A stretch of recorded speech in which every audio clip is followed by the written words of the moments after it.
mkandarasi yoyote ambaye atafanya kazi kwenye huu mkoa ambao Makonda ndio mkuu wa mkoa, kwanza mfahamu sina aibu.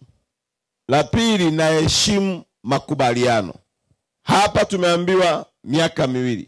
Maana yake ili ujipatie heshima, upate kazi nyingi kwenye huu mkoa, ni kuhakikisha unafanya kazi chini ya muda wa miaka 2.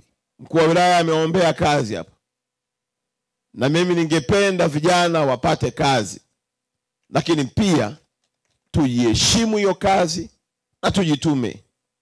Mkandarasi hatapenda kumvumilia mtu mzembe, mwizi, mvivu, eti kwa sababu ametoka kwenye kijiji hiki. Huyo fukuza, na ikiwezekana wape taarifa polisi wamchukulie hatua. Longido ni moja ya wilaya ya wafugaji. Monduli ni wilaya ya wafugaji. Nyinyi mnao design na nyinyi watendaji wa mkoa, maelekezo yangu mnayo. Na hapa nilikuwa nasubiri nione wapi mnaenda kuweka sehemu ya maji kwa ajili ya mifugo, sijasikia.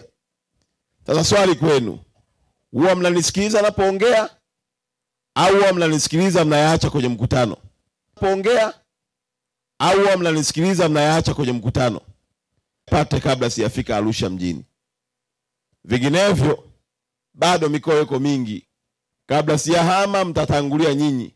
Si vibaya tukikutana siku moja Katavi ya kwamba ulituhamishia huku mzee na sisi tumekuwa wenyeji, tumekukaribisha. Lakini sitakubali nikisema neno nataka nione matokeo yake.